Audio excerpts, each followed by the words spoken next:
Before we get to today's episode, I want to share with you a podcast I found recently that I'm really enjoying. Shelter in Place is a podcast about coming together in a world that pulls us apart. It's hosted by Laura Joyce Davis, a Fulbright scholar and award-winning fiction writer whose life with 3 young kids in California was turned upside down by the pandemic. With a musician's ear, a writer's pen, and a voice that invites you in, Laura examines life's timely events and timeless questions. She invites guests of a wide range of politics and experience to come together around shared values and imagine a better way forward. Through open-hearted memoir and authentic conversations, Season 2 follows the Davis family on a pandemic odyssey across a divided nation, seeking not just safety, but a place that everyone can call home. Subscribe to Shelter in Place wherever you get your podcasts or at shelterinplacepodcast.info. I want to tell you about something new that we're trying. All podcasters know the best way to grow your show is through word of mouth. So we created a referral link that makes it easy to share the podcast by text, email, or DM to your friends, family, or anyone else you know who could use a little dose of inspiration for civic engagement and our collective future. It's a 2-step process. First, follow the link in our show notes to get your personal referral link, which you can then send around. Once you share our show with 5 friends who then download the podcast, I'll send you a handwritten thank you note and a future Hindsight button to thank you for your support. If you share it with 10 friends who download an episode, I'll send you a branded Future Hindsight moleskin notebook. Yup, a real moleskin notebook with our logo on it. Thank you for spreading the word, and thank you for listening.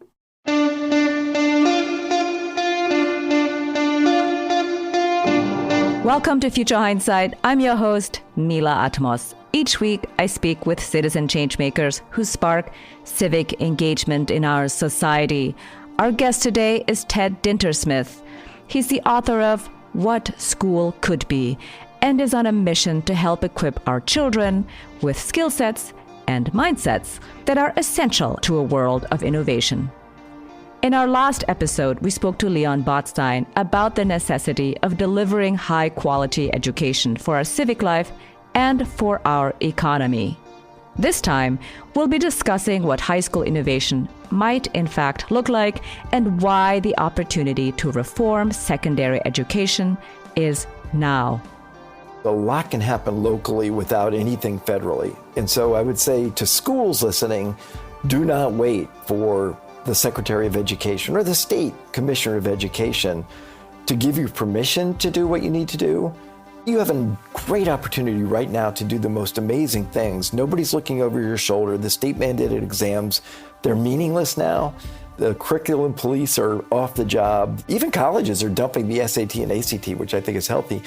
There are great circumstances in place right now for schools to be bold about what they do. We discuss how to set the conditions for great learning and to unleash the full potential of all our students. Let's listen in. Thank you for joining us. Great to be here. So, Ted, what is your vision of what school could be? Well, and this will be at a little bit more abstract level because they all are different. And I think it's actually a strength when every school is different in ways that match what that community wants and what the kids are in need of. But those elements were when kids were trusted to have a voice in their learning so that they're tapping their intrinsic motivation. When the learning has a connection to the real world, that's really important, transformational.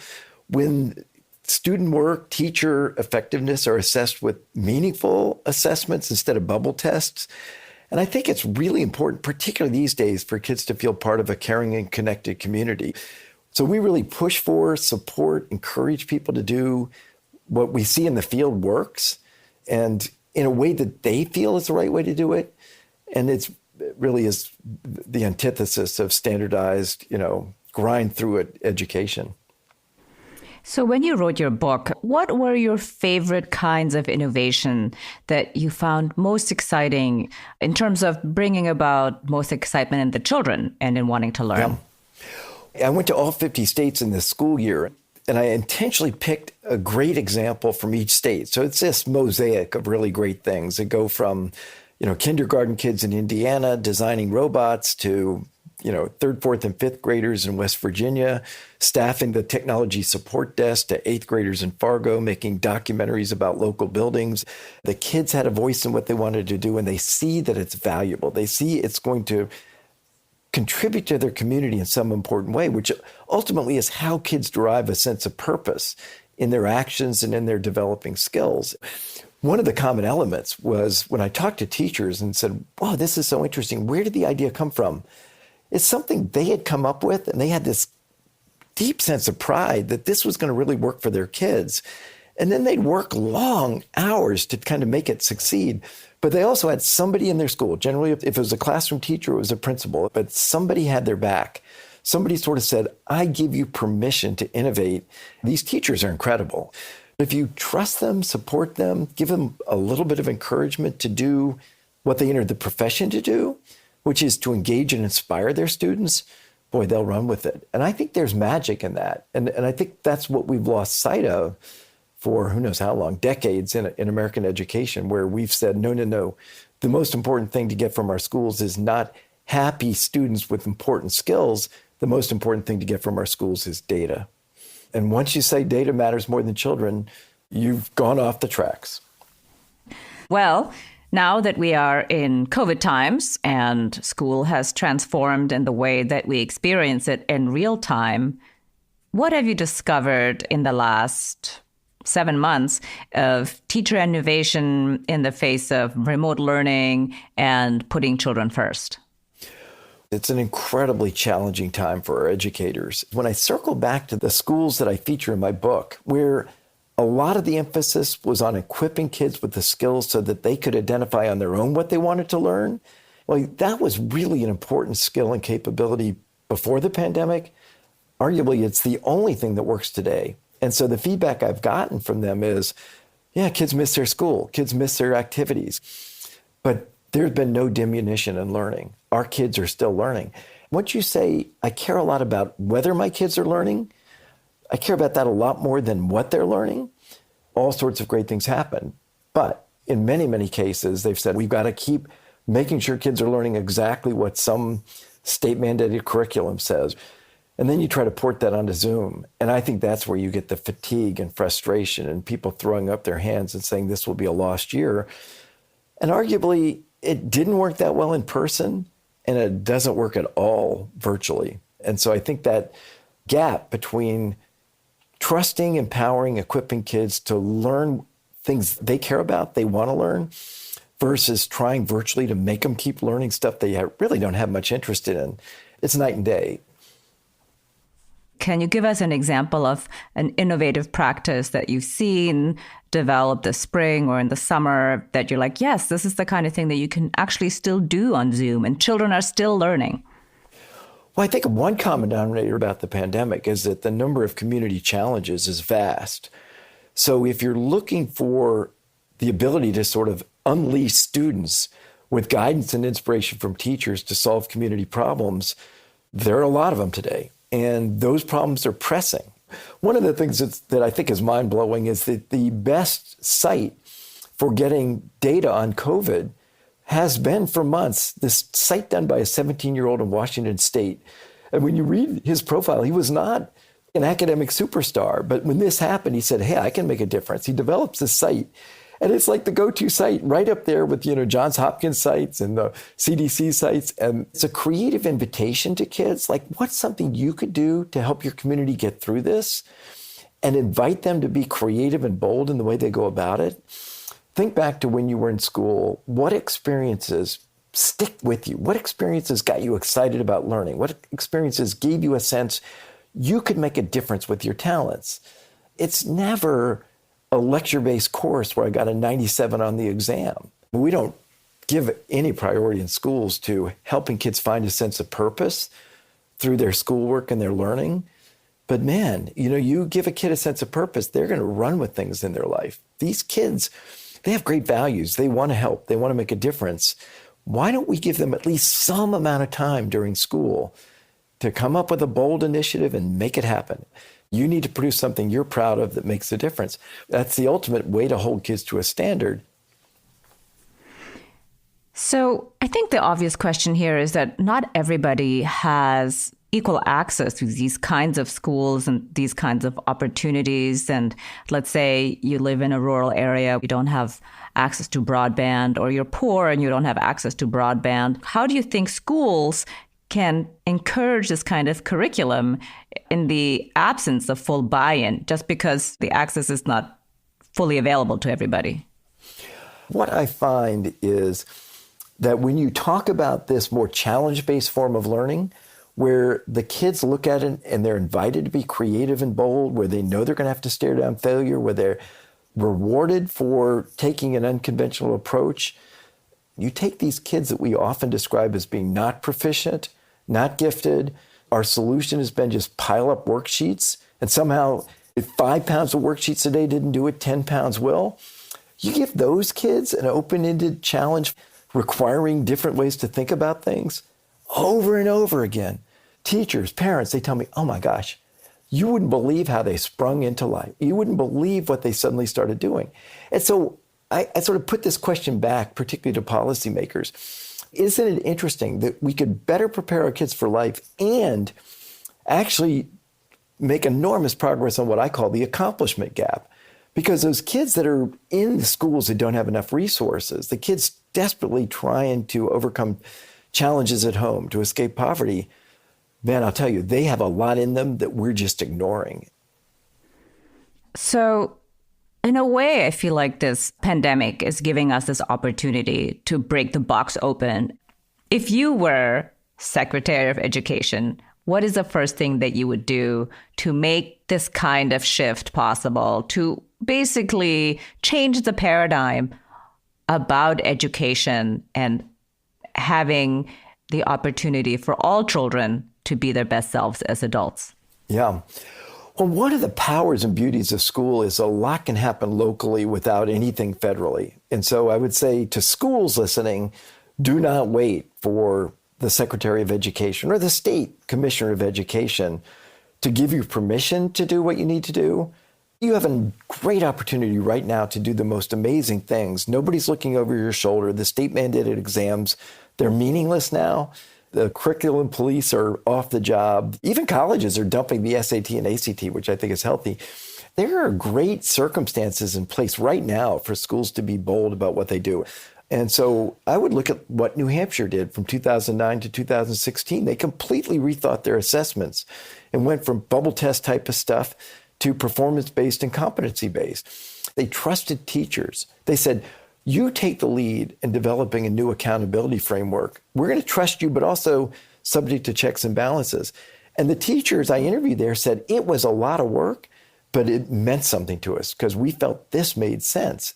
I think that's the opportunity in any of these leadership roles, is to start saying, let's focus on what we need to do to set the conditions that lead to great learning, instead of micromanage every step of the day because some committee says this is what you've got to learn. In a world of no child left behind, it's actually a world where almost every child is left behind.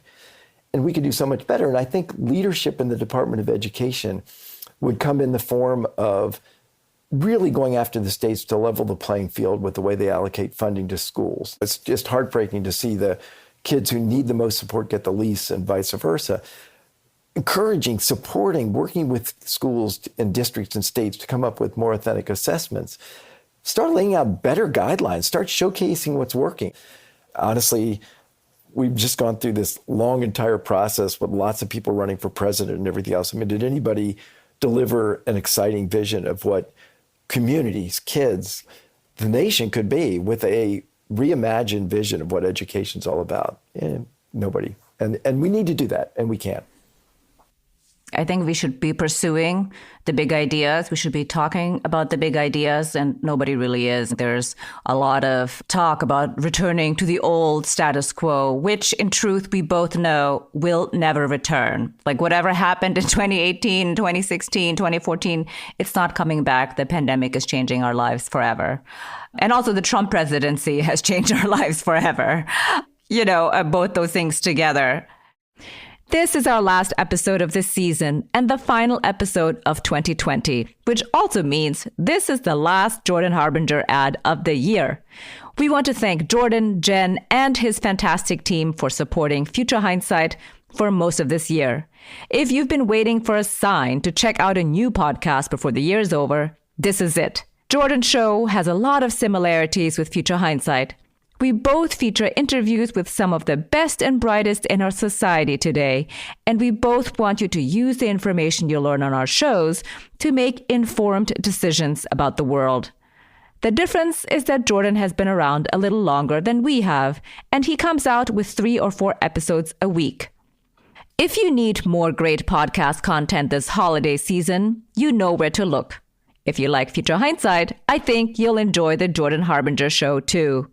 Search for the Jordan Harbinger Show on Apple Podcasts, Spotify, or wherever you listen to podcasts. You can also find the show at jordanharbinger.com. So, as an everyday citizen, as an everyday parent, what are 2 things I could be doing in order to demand this kind of transformative education? How can we approach this at the school level, in our own communities, and say, you know what, I want this kind of education for my children that really helps them be well prepared for life? Well, let me start with the parent and move up. With parents, you have your choices, right? I mean, you can push your kid like nobody's business to do well in the defined model. And they might get into a slightly better college, and that might lead to a slightly better job. But I actually argue that college is less and less relevant to the interesting jobs going forward, and that pushing your kid to do better on something they don't want to do, that they don't see the meaning of, is quite possibly corroding their long-term mental health, their self-esteem, their sense of purpose, and could leave you with a very broken relationship with your kid. I'd say to any parent, think long and hard, because you help a kid find what they're interested in, let them get really good at learning how to learn. You will have a happier kid. And more often, kids can create their own career path without having to go to college. And that makes people nervous when I say that, particularly, in well-off communities where they're all obsessed about college. But I promise, if kids can't wait to get to school each day, if their mind's racing all day, they may have missed some spots of content here and there, but what they did take on, they learned and retained, and so their test scores don't drop. On the higher level, I think there's enormous leverage, like school boards. Oftentimes it's a stepping stone position. It's a lot of work, but I think we need to pay a lot more attention to who's being elected to these school boards or appointed, and making sure their views align with a more forward-looking view of what education could be. So far, nobody has, so it could be just a terrible idea. But I will fund anybody who comes to me and says, I'm going to mount a statewide campaign that insists that the state legislators on our state education committee or committees take the exams that we administer to high school kids that keep them from graduating and publish their scores. And I promise you this, there's not one state legislature in your state that would pass the math exam. And yet, so many kids don't get a high school diploma because of math. It's the kids desperately trying to get out of poverty, and they don't get a high school degree because they can't solve simultaneous equations.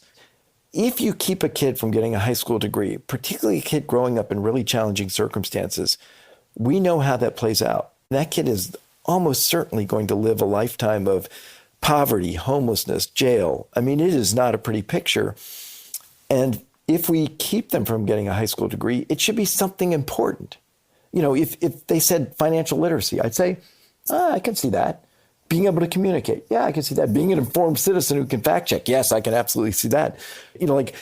Give some thought to what is a gate for people moving forward in life. And honestly, I think we need to put this as our highest priority. Because if we don't get schools right, if we don't get education right, it goes back to Thomas Jefferson.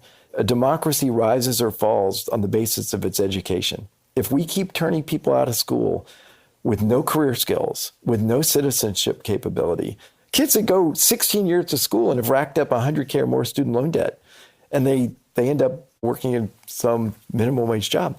If that's what keeps happening, we won't have a democracy. I feel like there needs to be more of an embrace broadly, whether you have kids in school or not, to just say, you know what? this is actually a big reason why we have the mess on our hands right now in our democracy. We could do so much more in high school if we just rethought what we're doing. And if you leave high school with a lane, with a mission, with some pragmatic skills that matter, with a sense that you can contribute to your community, those people are not going to be throwing hand grenades into the ballot box. They're not going to say, my life is so terrible, I don't mind having somebody in the White House who makes everybody else's life terrible. And I actually think that's a big driver for what we've been going through. Yeah, I agree 100%. We want all of these things to be true for our kids, that they're going to be well educated about civics, about democracy, that they can do basic financial planning. They don't necessarily have to do algebra. But I think there's also something to be said about having some sort of standard. When somebody graduates from high school, you know what kind of level math they have. You understand what they're capable of doing, more or less. And I think this is something that people do want, that an employer does want to know. What is the capacity for learning for this person? And where is the right place for this person in my company? And I think that's a fair question. I think it's a very fair question. So let's talk a little bit about what constitutes a standard, and let's follow the flow of science. What I find is when I interview students in high school, particularly taking AP courses, and I say, what'd you learn in AP chemistry? The answer is, I learned I never want to be a chemist. And when I look for evidence 2-3 months later that students have retained what they studied, there's generally either no evidence, nobody wants to check, but when there is evidence, it's discouraging. I tell the story about Lawrenceville Academy, super expensive private boarding school in New Jersey, where they retested students in the fall on the finals they took in June. And they stripped out low-level things, so they were intending to retest them just on the high-level concepts they were sure almost all of their students had mastered. And the average grade went from a B+ to an F, and not one student in 2 years in lots of these courses retained everything they thought that most or all of them had retained. So if you have a standard, but it isn't sticking, if 2/3 of Americans can't name the 3 branches of government, I say that's a hollow standard. So back to science, there's a really critical distinction between teaching someone to think like a scientist versus learning science. And then on the learning science front, there's a big distinction between really learning science and superficially learning science. I'd much rather have kids learning how to think like a scientist. I often advocate for every freshman in the United States to take a science course as a freshman that goes from subatomic particles to the galaxy, to the universe. The only goal of that course for freshmen is to get kids excited about science. What would happen if every 15-year-old in America thought science was totally cool? We often have it wrong, right? We think that we'll cover the content, we'll meet these micro standards, and fingers crossed, engagement will kick in because they balance chemical equations and they memorize what a neutron is and they study genomes or something, that they'll suddenly be really excited about science, except I don't see that, right? And so what should come first? Engagement, curiosity, excitement, and then making sure important standards are covered, or exhaustive coverage of standards and then praying for engagement? And so, yes, on standards, but standards for what? And so I would say prioritize thinking like instead of memorizing material. Then I'd say pick your spots, pick the absolutely essential things you want. We need to understand how our democracy functions. I would say that's essential, and I think everybody would agree with me. But if we're going to do it, let's really do it. Let's not sit around and say, hey, we gave it a run. That 25 minutes in the 10th grade should have done it. And it's just too bad that only 1/3 of adults know the 3 branches of government. C'est la vie, it didn't quite work, but maybe another worksheet or 2 will get us there. I mean, that's not the way it works, right? Really push them to learn the stuff you think matters. The reason we don't do it is it's not data friendly. It's like when you decide the most important thing in education is to be able to rank kids against kids, teachers against teachers, schools against schools, districts against districts, states against states, and nations against nations, which we do a lot of in education. The only way you can rank order is standardized curriculum leading to the same test. You have to standardize everything. And so Many are taking AP US history because that means they're studying the same curriculum for the same exam. When standardization comes in the front door of the school, joyful deep learning scoots out the back. And I think we've done a lot of scooting the right kind of learning out the back of our schools. And our teachers know it. And these policies that say we're going to hold people accountable have been so poorly thought out that they are ill-serving kids and demoralizing teachers, and we need to just put our foot down and change that. Well, I think a part of the accountability part is that, in fact, this testing is not so much that it's demanding accountability from the teachers. At least this is my personal perspective on this, is that it's demanding accountability from the students who are failing these tests and saying, you see, it's because you're stupid that you can't pass and therefore you don't deserve to have a good job. I think that's really what it boils down to in some, because always there is some kid who does well on that, even, with the same teacher. Right? Yeah, and so then they'll say, it's not the teacher's fault because clearly it's just this one kid or these 2 kids or these 10 kids, however many there are, and it's their fault. But that doesn't, of course, take into the account where they live, whether they live in poverty, whether they live in the rural areas, or in what other ways they don't have the same kind of bandwidth to actually take in this kind of education, if you want to call it that, filling in the bubbles. And don't get me wrong. Do I think it's not important to make sure kids, as they come through elementary school, develop learning how to learn skills? Yes. Is it unacceptable for a kid to get to middle and high school reading at a second grade level? That is unacceptable. And can standardized tests used thoughtfully and diagnostically shine some light on where we're falling behind in that? I think they can. I tell the story in West Virginia. I went to this school, Dunbar Intermediate School. I was blown away.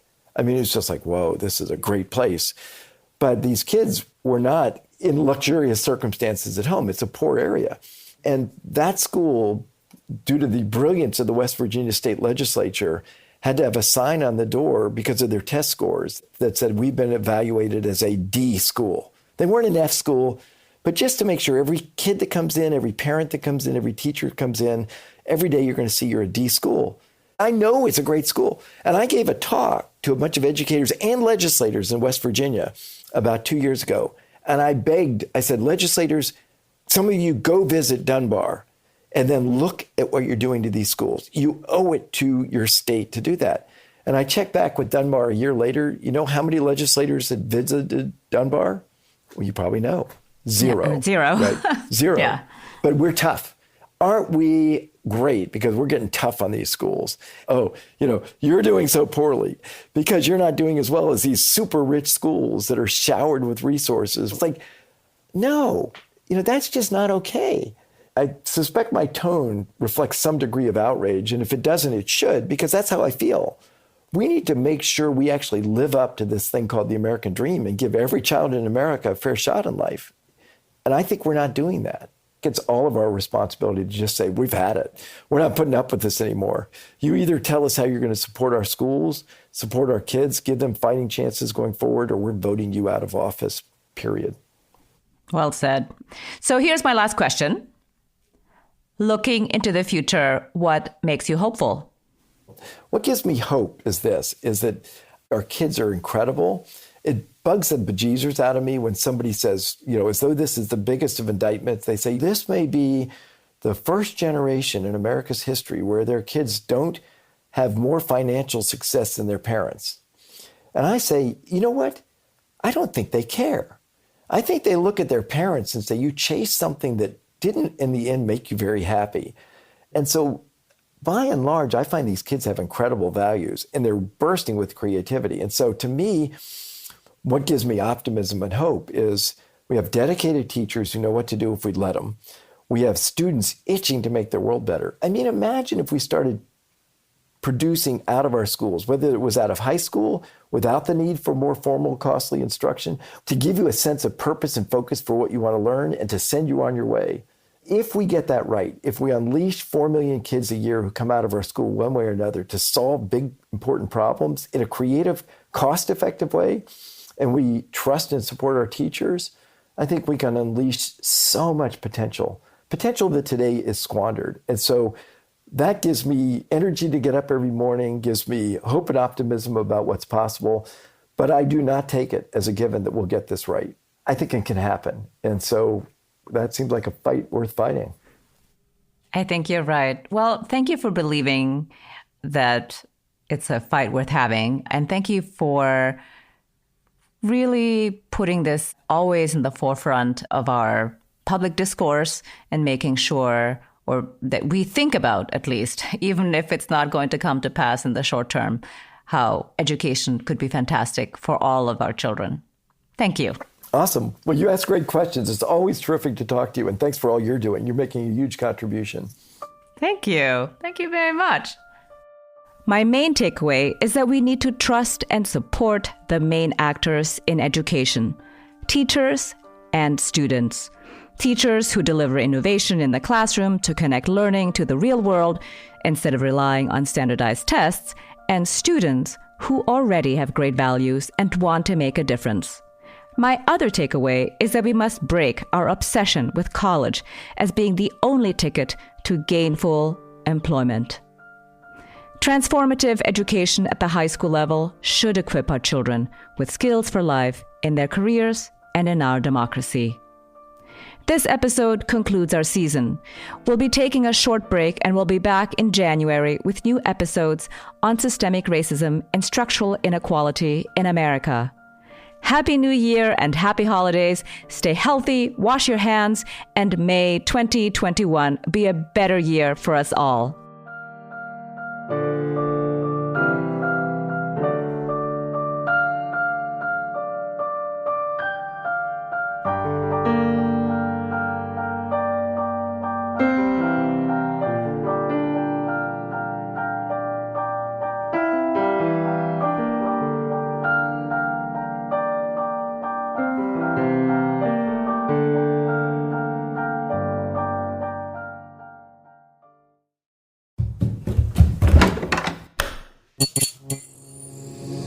This podcast is part of the Democracy Group.